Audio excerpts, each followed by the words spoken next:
हमारा आज का टॉपिक है डिमांड। तो सबसे पहले देखते हैं कि व्हाट इज डिमांड। तो demand can be defined as the quantity of a product that a consumer desires to purchase goods and services at a specific price and time.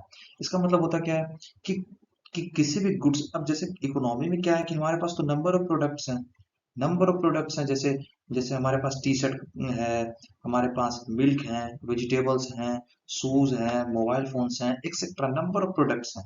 तो quantity of a product that a consumer, एक कोई भी individual that desire मतलब वो अपना चाहता है, want, the consumer want to purchase goods and service at a specific, क्योंकि और एक लिमिटेड टाइम पे, एक एक उनका सर्टेन प्राइस पे और सर्टेन टाइम पे वो परचेज करना चाहता है, उसी को हम क्या कहते हैं, सिंपली कहते हैं डिमांड। अब डिमांड क्या करता है, डिमांड इंप्लाइज थ्री थिंग्स। सबसे पहला क्या होता है कि डिजायर। अब क्या है कि आपको अगर डिमांड करना है, मार्केट में जाकर आपको किसी चीज को डिमांड करना है, किसी चीज को खरीदना है, तो सबसे पहले क्या करना पड़ेगा, आपके पास डिजायर होना चाहिए, उस चीज को खरीदने की इच्छा होनी चाहिए। अब आप क्या करोगे, अगर आप मार्केट में जाते हो एक टी शर्ट खरीदने, तो इसका मतलब क्या है कि वो टी शर्ट खरीदने का आपके पास डिजायर होना चाहिए, आपकी इच्छा होनी चाहिए, आपकी वांट होनी चाहिए, तभी आप उस चीज की डिमांड करोगे। सिंपल मीन्स ऑफ सेकंड क्या है, means for purchasing it. Means मतलब आपके पास उसको परचेज करने के लिए आपके पास अमाउंट या कोई भी एक मूड होना चाहिए जिससे आप उस चीज को परचेज कर पाओ। अब जैसे टी शर्ट खरीदने गए हो, तो ऐसा तो नहीं है कि आपके पास अब वो मिलेगा तो आपके पास उतना अमाउंट ही नहीं है परचेज करने का, तो ये तो फिर प्रॉब्लम हो जाएगा ना, फिर आप डिमांड नहीं कर पाओगे। तो आपके पास वो मीन्स होना चाहिए जिससे आप उस चीज को परचेज कर पाओ, तभी आपका क्या होगा, वो डिमांड कहलाएगा। ठीक है। थर्ड है willingness. Willingness to use those means of purchasing. इसका मतलब क्या है, विलिंगनेस टू यूज, आपकी इच्छा उसे यूज करने की, the those means of purchasing, आप जिस चीज को खरीदना चाहते हो वो आपकी इच्छा भी है, आपके पास अमाउंट भी है, लेकिन क्या आपका विलिंग टू यूज है, आप उस चीज को यूज करना चाहते हो। That's a big question. So अगर ये तीनों अगर क्राइटेरिया फुलफिल हो रही है, आपके पास डिजायर भी है, आपके पास मीन्स भी है, आपके पास विलिंगनेस भी है, then it must say that you are demanding some objects or some goods and services from the economy। ठीक है। कि what are the types of the demand? So there are two types of demand। ठीक है। there are two types of demand, individual demand and market demand। तो सबसे पहले हम देखते हैं what is individual demand। So individual demand refers to the goods and services demanded by per individual in the economy। ठीक है। इसका मतलब क्या हुआ कि जो भी गुड्स एंड सर्विसेज एक इंडिविजुअल है, मान के चलिए कि एक ये कोई इंडिविजुअल है, ये जाता है मार्केट में और डिमांड करता है कि मेरे को कॉफी चाहिए, तो इसने कॉफी का डिमांड किया और इसने परचेज कर लिया कॉफी को, तो सिंपली क्या हुआ, ये इसका इंडिविजुअल डिमांड हुआ, इसने इंडिविजुअली गया और कॉफी को परचेज किया। अब हम सेकंड देखते हैं कि what are the market demands. So market demand refers to the total goods and services demanded by all individuals of the economy. इसका मतलब क्या हुआ कि टोटल नंबर ऑफ इंडिविजुअल्स हैं इकोनॉमी में, नंबर ऑफ प्रोडक्ट्स हैं इकोनॉमी में, so total individuals that demanding the products in the economy or demanding goods and services in the economy is called the market demand। that are the total goods and services। so जितने भी total goods हमारे अगर economy में जितने भी demand किए जा रहे हैं, वो क्या आएंगे, वो आएंगे मार्केट डिमांड। अब हम कुछ इंडिविजुअल डिमांड अब समझ रहे हैं इस वीडियो में, तो सबसे पहले देखते हैं कुछ एग्जांपल के थ्रू। तो ए एक पर्सन है, वो परचेज करता है चॉकलेट फॉर ₹20।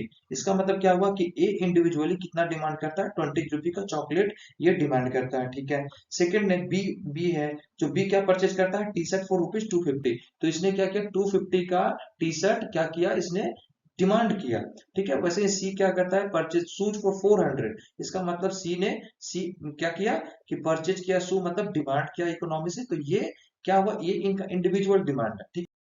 देखते हैं ये इंडिविजुअल डिमांड आप करोगे क्या, एक सर्टेन प्लेस तो होना चाहिए, एक सर्टेन। तो क्या होता है कि मार्केट में हम डिमांड करते हैं, इसका मतलब क्या हुआ कि market is a place where individuals are involved in buying and selling of goods and services। so क्या होता है, मार्केट कोई भी जगह होता है जहाँ एक बायर होता है, एक सेलर होता है, सेलर उस सामान को बेचता है और बायर क्या करता है, डिमांड करता है। तो ये, और ये क्या होता है, ये फंक्शन जहां भी फुलफिल होगा उसी को हम कहेंगे मार्केट। ठीक है। अब हम यहाँ देखते हैं ए का डिमांड कितने का कर रहा था, 20 रुपीज का चॉकलेट कर रहा था। बी डिमांड कर रहा था 250 का, क्या कर रहा था, टी शर्ट डिमांड कर रहा था। सी 400 का क्या कर रहा था, शू डिमांड कर रहा था। तो अब जब ये तीनों डिमांड को हम ऐड कर देंगे, so as demand, B demand and C demand, ये तीनों का जब डिमांड हम टोटल सम अप कर देंगे तो क्या बन के निकलेगा, हमारा टोटल डिमांड। और उसी को क्या हम कहेंगे, उसी को हम कहते हैं मार्केट डिमांड। ओके, आगे देखते हैं what are the relationship between price and demand. So हम सबसे पहले देखो तो there is a negative relationship between price and demand. So इसका मतलब क्या हुआ कि जब हमारा price of a commodity increases, मतलब जब हमारा प्राइस बढ़ेगा, तो जब प्राइस बढ़ेगा तो क्या होगा, हमारा क्वांटिटी क्या होगा, क्वांटिटी डिक्रीज करेगा। क्वांटिटी क्या करोगे ना, आप क्वांटिटी डिमांड करना कम कम दोगे सिंपली। और जब आपका क्या करेगा, प्राइस आप जब आपका डाउन जाएगा तो क्या आप करोगे, जब प्राइस आपकी किसी चीज की घट जाएगी, डिक्रीज कर जाएगी, तो आप क्या करोगे, डिमांड मोर, आप डिमांड ज्यादा कर दोगे। So there is a negative relationship between price and demand.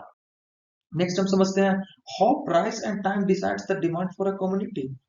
अब कमोडिटी का प्राइस एंड टाइम कैसे डिसाइड किया जाता है, अब सिंपली समझो। डिमांड जो होते हैं वो किस पे डिपेंडेंट होते हैं, प्राइस पे। डिमांड किस पे डिपेंडेंट होते हैं, प्राइस पे। ये इंडिपेंडेंट नहीं है, ये दोनों पे डिपेंड करते हैं। कैसे, अब हम देखो, demand is always refer to in terms of price simply and have no meaning if it is not expressed in the relation of price simply. इसका मतलब क्या हुआ कि डिमांड हमेशा प्राइस के कंटेक्स्ट में ही बताया जाता है। अगर प्राइस के कंटेक्स्ट में इसे नहीं बताया जाए तो सिंपली इसका कोई मीनिंग ही नहीं निकलेगा डिमांड का। जैसा मैं एक एग्जांपल से समझ सकते हो कि एक इंडिविजुअल परचेज करना चाह रहा है shirt at a price of ₹300, लेकिन may be he is not willing to purchase the same shirt if it is valued at ₹800। इसका मतलब क्या हुआ कि वो 300 में जो शर्ट खरीदना चाह रहा था, मे बी अगर वो ₹800 प्राइस पर उसे मिले तो वो परचेज ही ना करना चाहे। इसका मतलब क्या हुआ कि डिमांड कौन सा डिसाइड कर रहा है, डिमांड डिसाइड कर रहा है उसका प्राइस, कि अगर प्राइस कम है तो वो डिमांड कर रहा है, प्राइस थोड़ा सा बढ़ गया तो वो डिमांड कर ही नहीं रहा है। तो ये डिसाइड कर रहा है। सेकेंड हम देखते हैं कि टाइम पे कैसे डिपेंड करता है।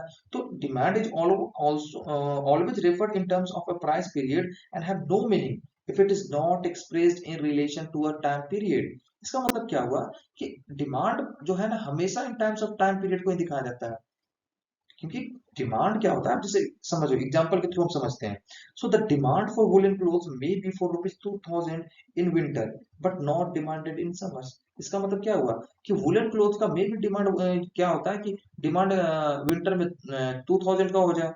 ₹2000 में कोई कपड़ा बिक रहा है, कोई क्लोथ बिक रहा है, वो मे बी समर में क्या होगा, समर में सिंपली उसे 200 में भी कोई नहीं खरीदेगा। तो डिमांड भी जो होता है ना, एक सर्टेन टाइम पीरियड को शो करता है, एक सर्टेन टाइम को शो करता है। इसीलिए कहते हैं कि demand is dependent on price and time.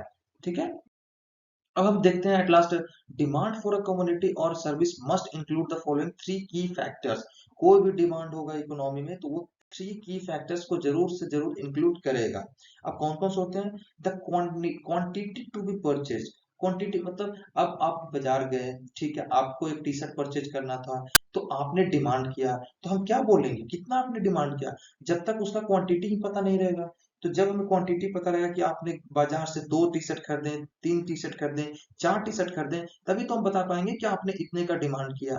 ठीक है, दूसरा क्या है, the price at which the commodity is to be purchase. इसका मतलब क्या हुआ कि price at which the commodity is to be purchase, मतलब आप दुकान गए तो वो टी शर्ट कितने में खरीदे, तभी तो हमें पता चलेगा कि आपने कितने का डिमांड किया। आपने 250 का किया, आपने 350 का किया, आपने 500 का किया। सो प्राइस आपके डिसाइड होना चाहिए। सर्टेन थर्ड है कि the time period when the commodity is purchase, मतलब टाइम पीरियड भी तो आपको सोना चाहिए कि आपने उस चीज की डिमांड, आप किसी भी चीज का, जैसे कि मिल्क का डिमांड है, तो मिल्क का डिमांड है तो आप सर्टेन पीरियड, जैसे 6 मंथ में कितना डिमांड हुआ है। जैसे मैंने आपको वुलन क्लोथ का एग्जांपल दिया कि विंटर का समय में जो 1 से 1.5 महीने या 2 महीने होते हैं, उसमें उनका डिमांड बहुत ज्यादा हो जाता है। वही सर्टेन पे देखो, समर में उसी चीज, उसी क्लोथ का बिल्कुल भी डिमांड नहीं होता। तो that's the three factor, quantity, price and time which determine the demand in the economy. So ये था हमारा आज का पूरा video on the individual demand. हम अगले टॉपिक में हम देखेंगे मार्केट डिमांड, या फिर उसे हम एग्रीगेट डिमांड भी कहते हैं, हम उनके बारे में देखेंगे। ओके।